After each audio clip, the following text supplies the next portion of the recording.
Hello friends, welcome back to our channel Placement Talks, where we will discuss all placement related stuffs.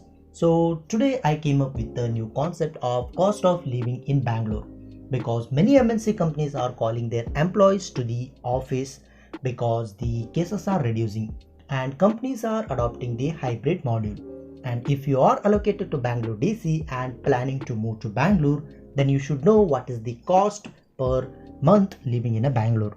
So for that I'm making this video. So my brother is living in a Bangalore for more than 8 years, so I think I can guide you what is the expenses per month living in a Bangalore. If you find any difficulties, you can ask any questions in the comment section. I will try to answer all your queries. So today we'll cover what is the expenses for the rent, PG, food, travel expenses and your entertainment and bills. And also at the end we will calculate all the total average cost per month living in a Bangalore. So let's start the today's video. If you want any other kind of videos like the cost of living in other cities like Chennai, Hyderabad, then you can comment in the section. I'll try to make a video on that as well. So please do subscribe to our channel, that makes me motivate to make other videos. So let's start the today's video without any delay. So let's see what all things we will be covering at the end of this video. We'll cover the cost of accommodation, that means renting or PG, food expenses, travel expenses, extra spendings, that means in the weekend if you are planning for movies. We are covering all the expenses in this video. And as I said, at the end we will calculate the average cost of living in Bangalore. Before that, let's see what are the factors which affects cost of living. So the first one is which area you are planning to live, because if you are planning to middle of the Bangalore, then it will be little expensive, and if it is a little far from the area or the city, then it will be cheaper. The next one is food, whether you are planning to cook at home or whether you are trying to hire a cook, and groceries. Then the third one is a transportation, and the fourth one is a family or friends, whether you are moving with your family or you are staying with your friends for the sharing or you are staying alone. The transportation in the sense, if you have your own vehicle, then that would be different, and if you are taking a cab every day, then that expense will count differently. So let's see each and every one. So let's start with the accommodation. So you will be having two choices, whether you can stay in the paying guest or you can rent a house. So if you choose to stay in a PG, then there would again differ, like there will be a 3 sharing that will cost you around 6,000 rupees, 2 sharing cost you around 8,000 rupees, and if you want to share that room alone, then it will cost you around 10,000 rupees. This is with respect to paying guest. And if you are planning for a renting house, then it will be depending on the places. If you are staying in the middle of the center of the city, then it will cost you around 15 to 18,000 rupees for 1 BHK. If you are staying far from the middle of the city, then it will cost you around as low as 10,000 rupees. So the 1 BHK room will be around 10 to 18,000 rupees.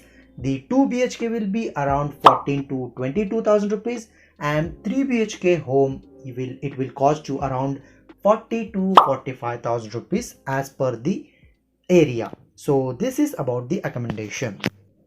Apart from this, you will be having the electricity bill, water bill and etc. So that will be around 1,000 to 1,500 rupees, and also you will be having the Wi-Fi bill that will be 850 to 1,500 rupees. So this is the total cost for the if you are staying in the renting house. Next one is the food expenses. So if you are staying in PG, then many PGs offers you food in the same amount, but some of the PGs offers you food at extra cost, like you need to pay around 1 to 2,000 rupees extra for the food, preparing the food. And the second thing is, if you are staying in home, then if you plan to cook by yourself, then you need to buy some groceries for that. So it will cost you around 3,000 to 5,000 rupees per month. That will again depending on the capacity, whether you are staying alone or sharing with your friends or staying with your family. The another option is you can buy grocery and hire someone to cook for you. So that will again cost you around 3,000 to 5,000 rupees depending on the capacity. And if you plan to eat outside like in the hotel, then that will be mostly very expensive, because the food, it will come around 50 to 100 rupees per item, and it can go up to 200 to 300 rupees per item. So it can be around 200 or 300 rupees per day just for the food. So it will cost you around, you can calculate, 300 rupees per day. That means around 8 to 9,000 rupees just for the food if you are eating it outside. So this is about the food.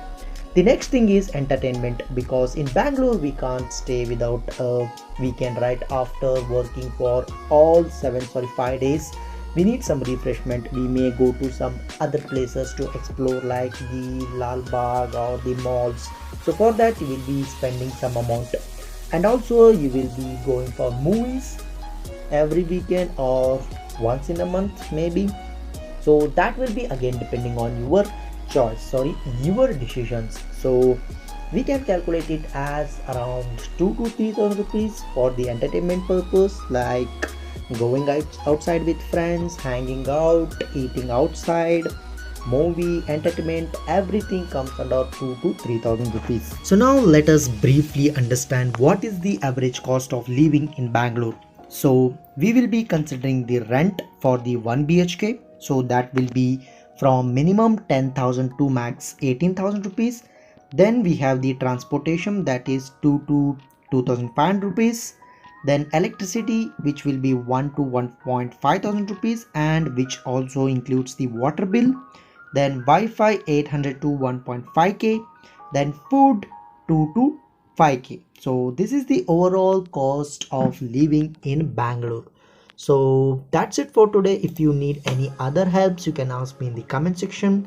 If you want any other videos, then also you can ask me in the comment section. I will be very happy to answer all the questions. So that's it for today, guys. Thank you very much. Please do subscribe and press the bell icon so that I will be motivated to make all these such related videos.